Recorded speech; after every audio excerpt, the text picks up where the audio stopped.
Ottawa, May 2012. The sun is pale over the capital, but inside the Conservative Party headquarters, the air has turned heavy, metallic. A receptionist reaches for a package, a vibrant red envelope that stands out against the sterile morning mail. As the seal breaks, the stench hits first, cloying, ancient, wrong. Inside, nestled in tissue, is a severed human foot, its skin a waxy porcelain white. This wasn't just a murder, it was an opening night. The first scene in a script written by a man who refused to die in obscurity. Help this channel grow. Like the video, try the new hype feature, leave a comment, and subscribe for more stories. This helps us a lot. Thank you. To understand the monster that the world would eventually come to know, one must first look at the mannequin, the hollow shell of a man named Eric Clinton Kirk Newman.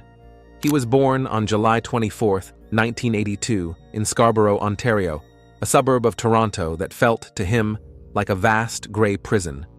From the very beginning, his reality was a fragile thing, constructed not from genuine human connection, but from the flickering images of television screens and the desperate, hushed whispers of a deeply fractured home.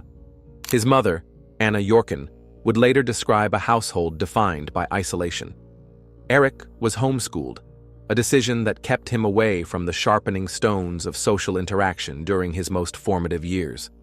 His father, Donald Newman, struggled with a diagnosis of schizophrenia, a presence in the home that introduced a jagged edge of unpredictability to Eric's childhood. In this environment, the young boy didn't learn how to navigate the complexities of friendship or empathy. Instead, he learned how to retreat into fantasies. He spent hours in front of the mirror, practicing expressions, mimicking the charismatic villains of Hollywood, and convincing himself that the world outside was merely a stage waiting for its lead actor, and he was the only one fit for the role. By the time he reached his late teens, the name Eric Newman felt like a lead weight. It was common, unremarkable, and stained with the memories of a boy who was never quite enough. He began a slow, deliberate process of shedding his identity, like a snake discarding a dull skin for something more vibrant, more lethal. He moved to Toronto, a city he believed would finally recognize his brilliance, but the reality was a cold shower. The modeling agencies didn't want him. The mainstream film industry didn't even notice him. To the world, he was just another face in the crowd, another dreamer working odd jobs to pay for a cramped apartment. This rejection didn't lead to self-reflection. It led to a simmering, narcissistic rage. If the world wouldn't give him fame, he would manufacture it. He turned to the adult film industry, not out of passion, but because it was a lens that would finally point in his direction. Under various pseudonyms, Vladimir Romanov, Mattia del Santo, he performed for the camera, but even there, he remained a bit player. He was a man who craved the kind of adoration reserved for A-list celebrities, yet he lacked the talent to earn it. In 2006, he took the final step in his self-creation, legally changing his name to Luka Rocco Magnotta. He chose the name for its rhythmic European flair. It sounded like a name people would remember. It was the name of a star. But a name wasn't enough. He needed a history to match. He began to flood the early internet with a digital trail of lies. He created over 70 different Facebook pages and hundreds of accounts on various forums, all dedicated to one subject: himself. Using these sock puppet accounts, he would post rumors about his own life, claiming he was a world-famous model, that he was dating notorious criminals like the child killer Karla Homolka, or that he was a victim of a vast international conspiracy. He would spend his nights in internet cafes, logged into multiple windows, having conversations with himself. One account would praise Luka's beauty, while another would pretend to be a hater, sparking controversy that he hoped would catch the eye of the media. He was obsessed with the idea of being viral long before the term was common. He was curating a digital museum of a life he wasn't actually living, uploading photos of luxury cars he had never driven and standing in front of high-end apartments he could never afford. This wasn't just vanity, it was a pathology. Luka Magnotta was a man who didn't exist unless someone was watching. His physical body was merely a vessel for the persona. He began to undergo a series of plastic surgeries, a nose job, hair transplants, lip fillers, all in an attempt to look like a generic, polished version of a Hollywood star. He wanted to look like the men he saw in movies like Basic Instinct or American Psycho, men who were beautiful, cold, and powerful. He became a nomad, drifting between Toronto, Los Angeles, and Europe, always one step ahead of the debt collectors and the truth. Every time a city grew tired of his act, he would simply pack his bags and reinvent himself elsewhere. But as the years ticked by and he approached his 30s, the desperation began to turn into a dark, curdling rot. The fake fame wasn't enough anymore. The likes and comments from his own ghost accounts were hollow. He realized that the world didn't care about a mediocre model or a pathological liar. But the world always noticed a monster. He began to study the mechanics of notoriety. He realized that the greatest stars weren't just the ones who were loved. They were the ones who were feared.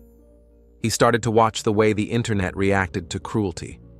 He saw how a single disturbing video could travel further and faster than 1,000 beautiful photographs.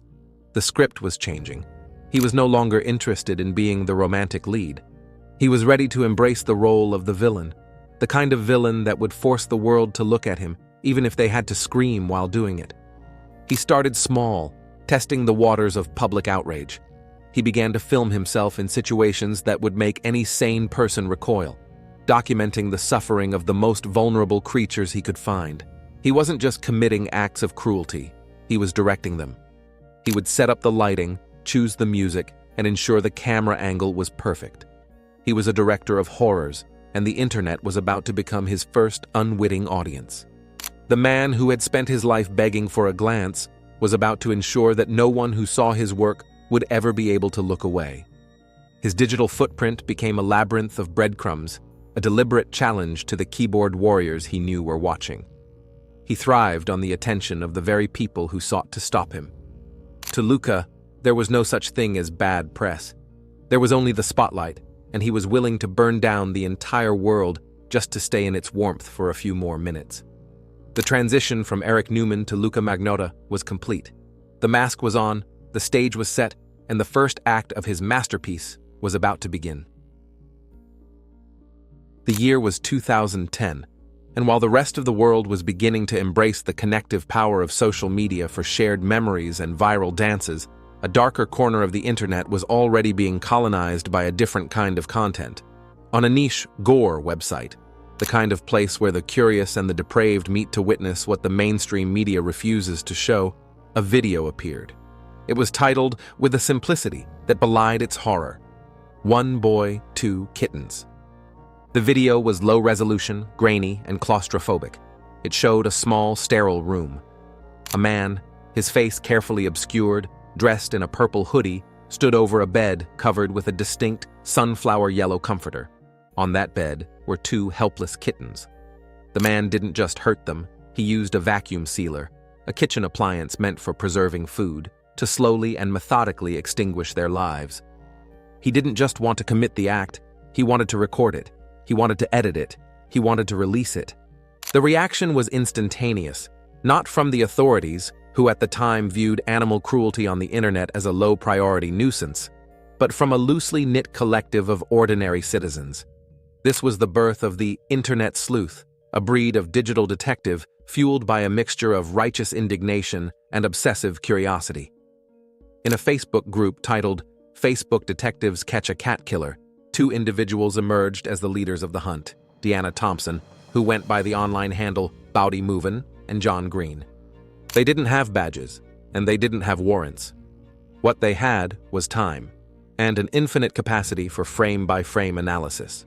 They began to dissect the video like a digital autopsy. Every shadow, every reflection, every muffled sound was a potential lead. They weren't just looking for a person, they were looking for a location. The vacuum sealer became a focal point. They identified the specific model, a Miele vacuum cleaner, and tracked its distribution. They looked at the electrical outlets visible for a split second behind the bed, concluding they were North American, not European. They looked at the cigarette brand on the nightstand. They even analyzed the way the man moved, his gait, the length of his fingers, the way he carried himself with a strange, theatrical stiffness. But as the sleuths dug deeper, they realized they weren't the only ones playing the game. The killer was watching them. Luka Magnotta, though he hadn't been officially identified yet, was a member of the very groups dedicated to catching him. He was feeding on the outrage. He would post comments under various aliases, mocking the detectives, leading them down false trails, and then laughing as they hit dead ends. He would create tribute pages to himself, pretending to be a fan of the vacuum-sealing boy, just to see the reaction of the normies who were horrified by his work. To the sleuths, it was a race against time. To Luka, it was the greatest performance of his life. He was finally the lead actor in a drama that captivated thousands of people. He was the John Doe of the digital underground. He loved the villain moniker. He thrived on the idea that people were losing sleep, scouring the globe just to find out his name.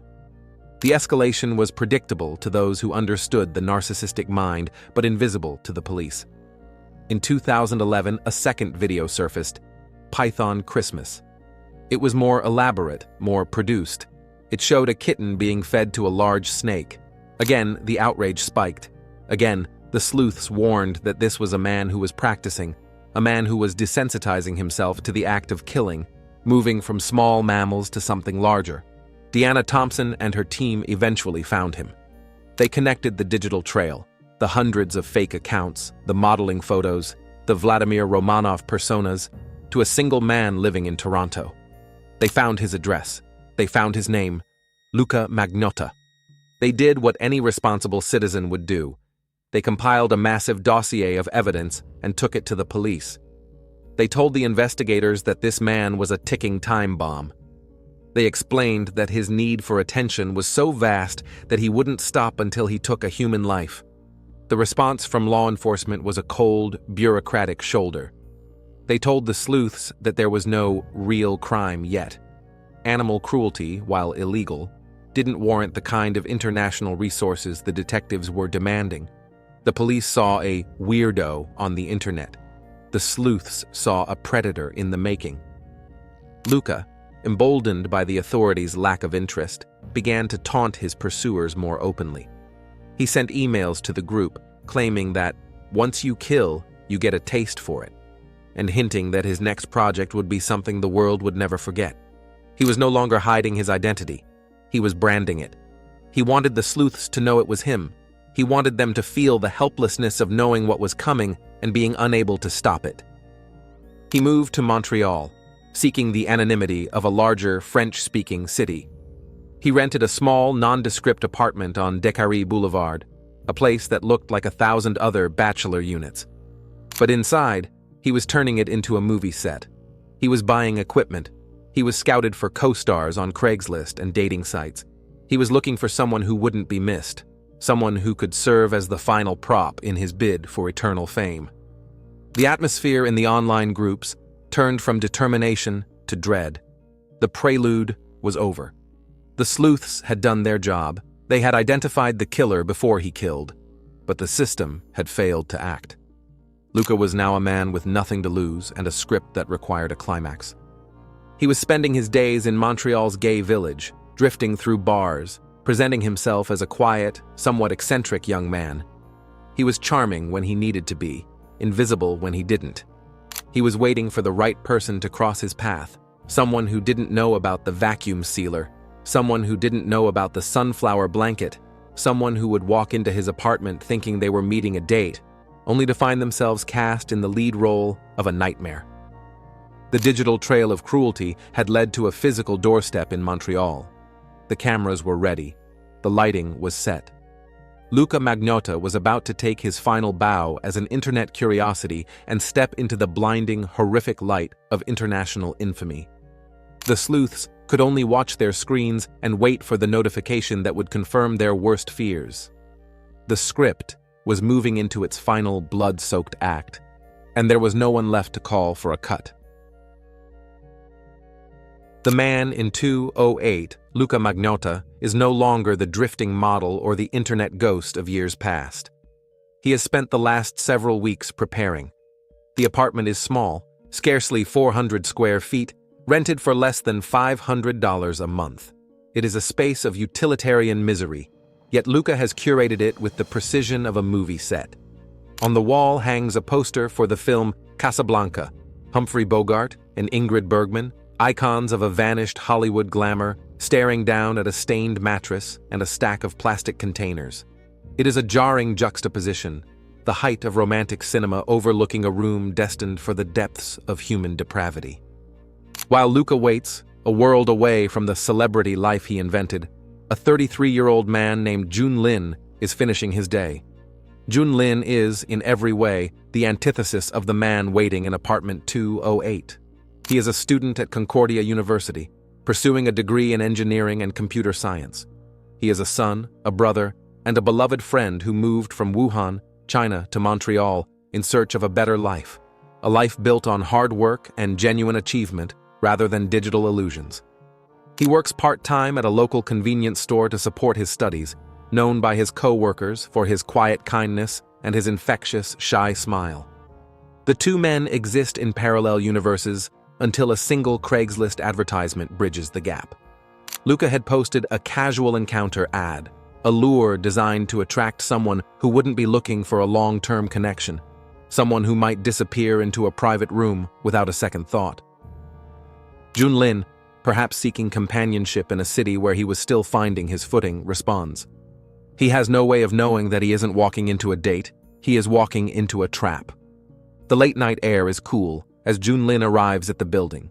Security footage from the lobby, the last images ever captured of him alive, shows him entering the elevator at approximately 10:20 p.m. He is wearing a yellow t-shirt and a baseball cap, looking relaxed, unaware that the man who greeted him at the door had already spent hours testing the camera angles in the room upstairs. Inside apartment 208, the atmosphere is clinical and cold. Luka has removed the distractions of daily life. The bed is stripped, the recording equipment is positioned. As soon as the door clicks shut, the encounter shifts from the social to the predatory. Investigators would later determine that Jun Lin was likely drugged or restrained early in the night, rendered helpless before the true performance began. Luka Magnotta doesn't just want to kill, he wants to direct. He begins to film. The video, later titled with a sickening nod to internet gore tropes as "One Lunatic, One Ice Pick," is not a frantic, impulsive act of violence. It is a choreographed nightmare. He uses a modified tool, a screwdriver sharpened into a makeshift ice pick, to carry out the assault. Every motion is captured for the lens. He checks the frame, he adjusts the lighting, he ensures that his own face is occasionally visible, a narcissist who cannot resist being the star of his own snuff film. The music playing in the background of the apartment, and eventually on the video's soundtrack, is True Faith by New Order. The upbeat synth-pop melody provides a surreal, horrifying contrast to the silence of the act itself. The lyrics speak of a morning sun that never comes, a fitting epitaph for the darkness unfolding on Descaries Boulevard. As the hours tick past midnight, the crime escalates into a display of post-mortem desecration that defies logic. Luka spends the night dismembering Jun Lin's body. He works with a methodical, almost bored detachment, pausing to interact with the camera, to pose with the remains as if they were props in a fashion shoot. There is a terrifying lack of emotion in his movements, only the cold, calculating focus of a man who believes he is finally creating something masterful. He even involves a small dog in the footage, a callback to the animal cruelty videos that had first earned him the attention of the internet sleuths. But the production doesn't end with the final cut of the video. The script requires a distribution phase. As the sun begins to rise on May 25th, Luka begins the cleanup. He is thorough, using heavy-duty bleach to scrub the walls and the floors of apartment 208, trying to erase the physical evidence of what he has done. But he doesn't want the fact of the crime to be erased. He wants it to be felt. He packs the remains into several containers. A torso is shoved into a gray, hard-shell suitcase, the kind used by international travelers, and left in a pile of trash behind the apartment building. Then come the packages. Luka prepares 2 vibrant red envelopes, the color of celebration, of importance. Inside one, he places a severed foot. Inside the other, a severed hand. He addresses them not to random individuals, but to the pillars of the Canadian government. One is destined for the Conservative Party of Canada headquarters in Ottawa, the other for the Liberal Party. He wants the political elite to be his witnesses. He wants the entire country to be forced into his audience. He carries the packages to a local post office, moving with a calm, eerie confidence. He isn't hiding his face. He isn't scurrying in the shadows. To him, this is the press tour for his film. He drops the envelopes into the mail slot, an act that effectively turns the National Postal Service into an unwitting accomplice in his quest for infamy. Back at the apartment, he spends the rest of the day editing the footage. He adds the music, cuts the scenes for maximum shock value, and prepares to upload it to the same gore sites where he had previously posted his kitten videos. He is waiting for the reaction. He is waiting for the world to notice the suitcase in the trash and the red envelopes in the mail. The neighbor across the hall later noted a strange, cloying smell, a mixture of rotting meat and industrial-strength cleaning supplies, wafting from under the door of 208. But in a city like Montreal, where privacy is a respected currency, no one knocks. No one calls the police. Luka sits in the silence of his sterile, bleached room, staring at his computer screen. The video is live. The packages are in transit. The script is being followed to the letter. Junlin, a man who had come to Canada with dreams of a career in technology, is gone, his life stolen by a man who couldn't stand the thought of being ordinary. While Junlin's family in China begins to worry about why he hasn't answered his daily phone calls, Luka Magnotta is already looking at the clock. He has a flight to catch. He has a new role to play, the international fugitive. The apartment on Descaries Boulevard is no longer a home. It is a monument to a narcissist's ultimate achievement. Luka packs a small bag, leaving behind the Casablanca poster and the blood-soaked memories of May 24th. He walks out of the building and into the humid Montreal afternoon, heading toward the airport. He has become the monster the internet sleuths predicted he would be, and as he boards his flight to Paris, he finally feels like the star he always believed he was destined to become. The world is about to wake up to his masterpiece, and for Luka Magnotta, the applause is finally beginning. The morning of May 29, 2012, in Montreal, began with a mundane chore that would soon unravel into a national trauma. Behind the yellow brick apartment building on Descaries Boulevard, Mike Nadeau, the building's janitor, was dealing with a persistent nuisance. The trash area was overflowing, and a specific item had caught his eye for days: a cheap, gray, hard-shell suitcase. It sat atop a pile of discarded household waste, looking out of place, yet stubbornly ignored by the regular collection crews because it was too bulky. Nadeau, frustrated by the clutter, finally decided to move it himself. As he gripped the handle, he noticed the weight was off. It was heavy, dense, and shifted with a sickening thud. Then, there was the smell. It was a thick, cloying rot that even the brisk Montreal air couldn't dissipate. Curious and increasingly uneasy, he pried at the zipper. It was stuck, snagged on something caught in the teeth. When he finally forced it open, he didn't find old clothes or books. He found a human torso, wrapped in plastic but unmistakably real. The call to 911 changed the atmosphere of the neighborhood instantly.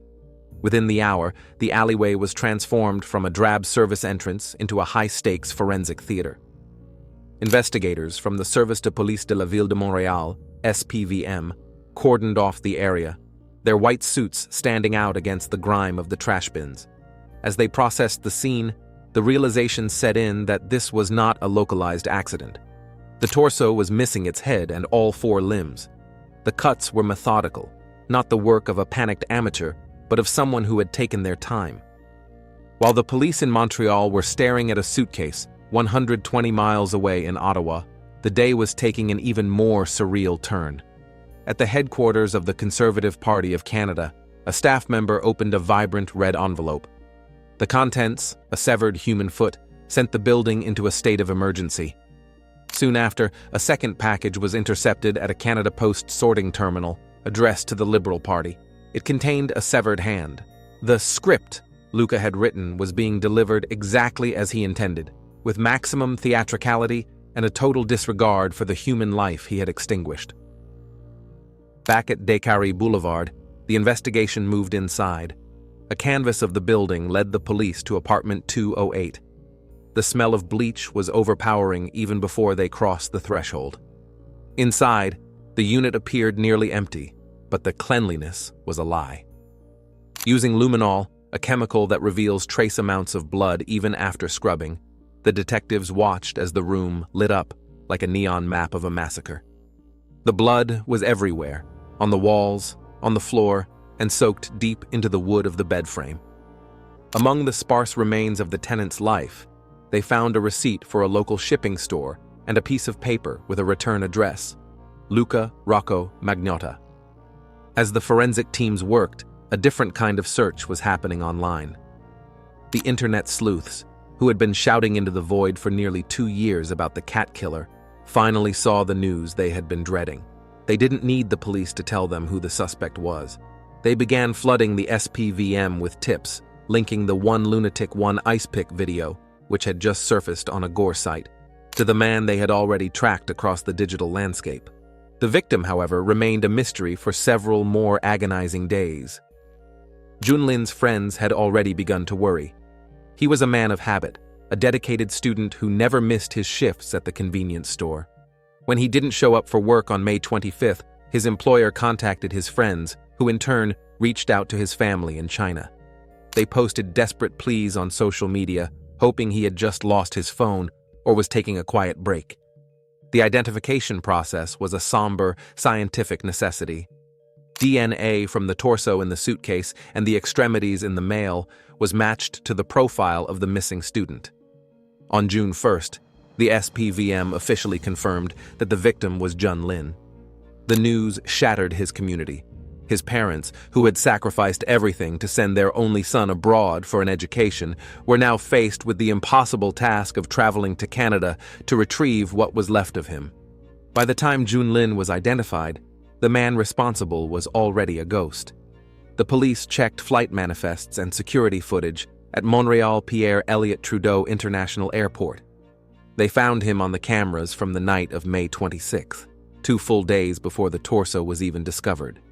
Luka Magnotta had boarded Air Transat flight TS-192 to Paris.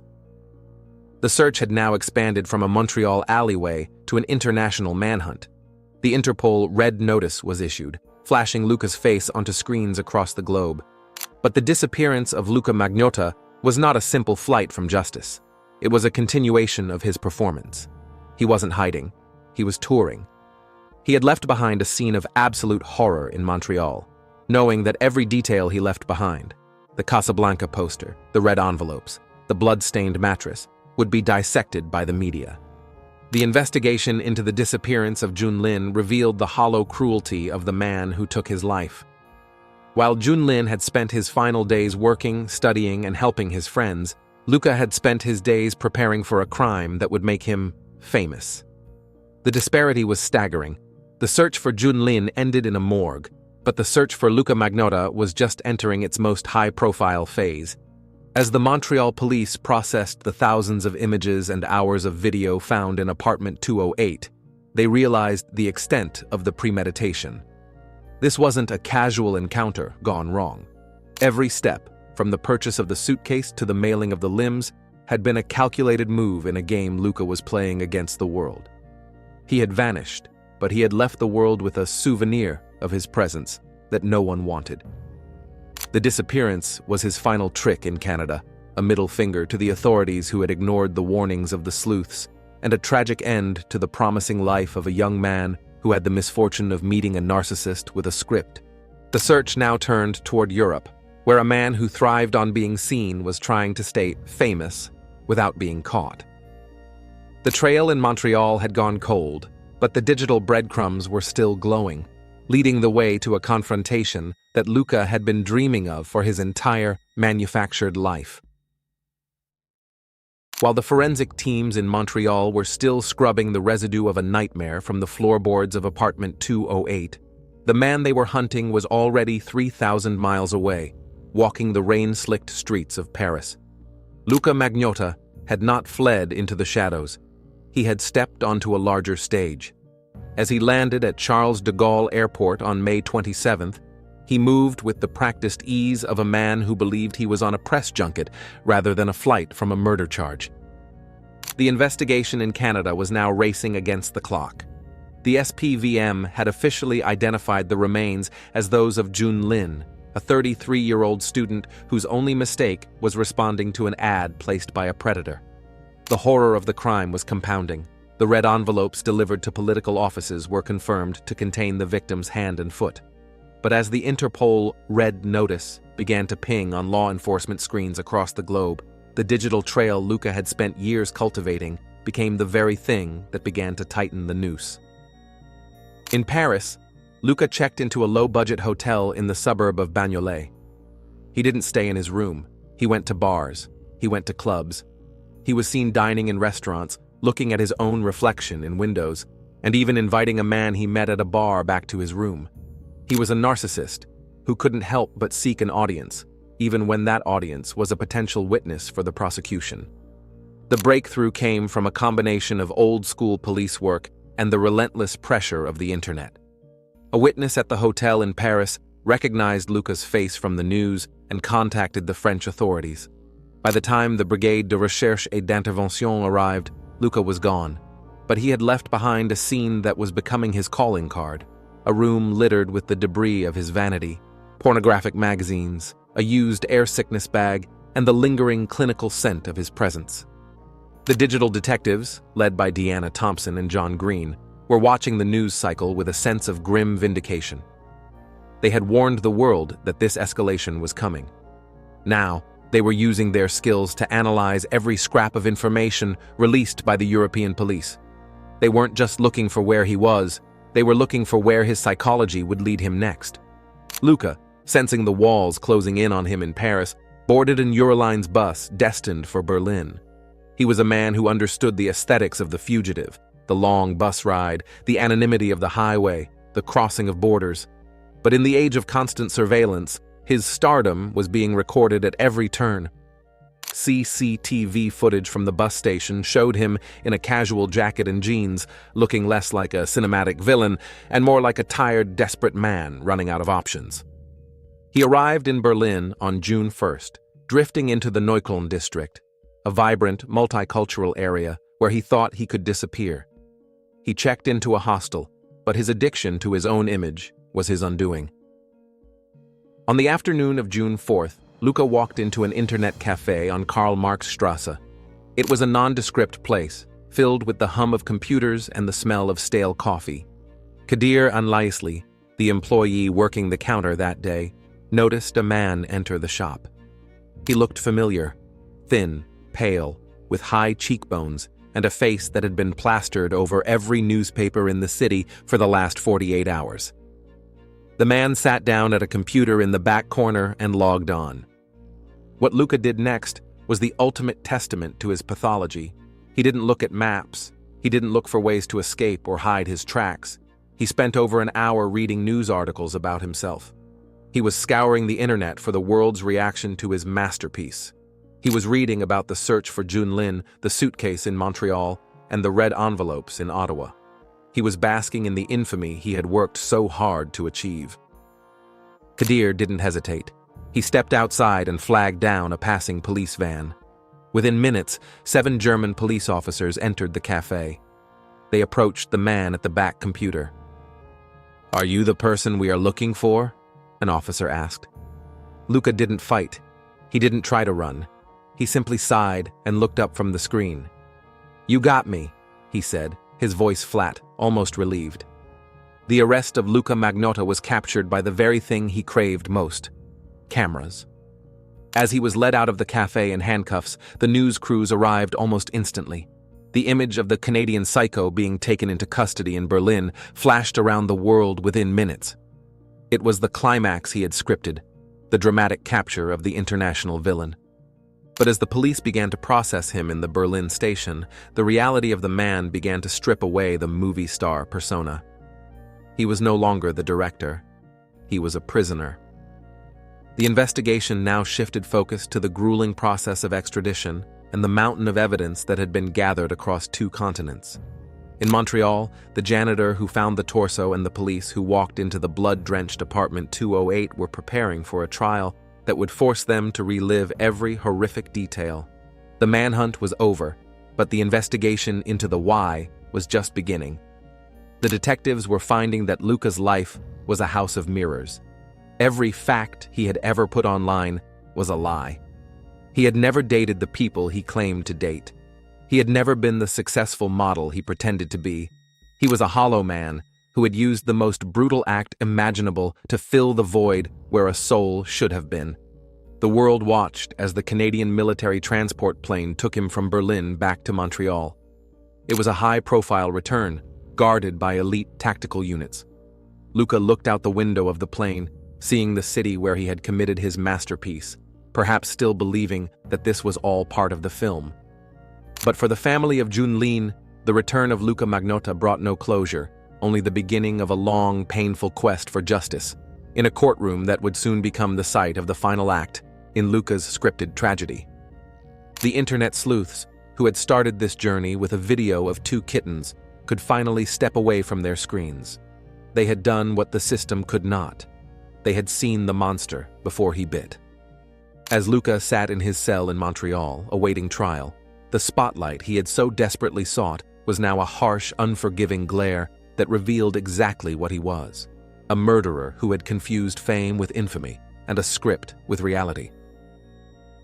In September 2014, the final act of Luka Magnotta's scripted tragedy moved into a Montreal courtroom. The prosecution presented a mountain of evidence, including the "one lunatic, one ice pick" video and the red envelopes sent to political offices.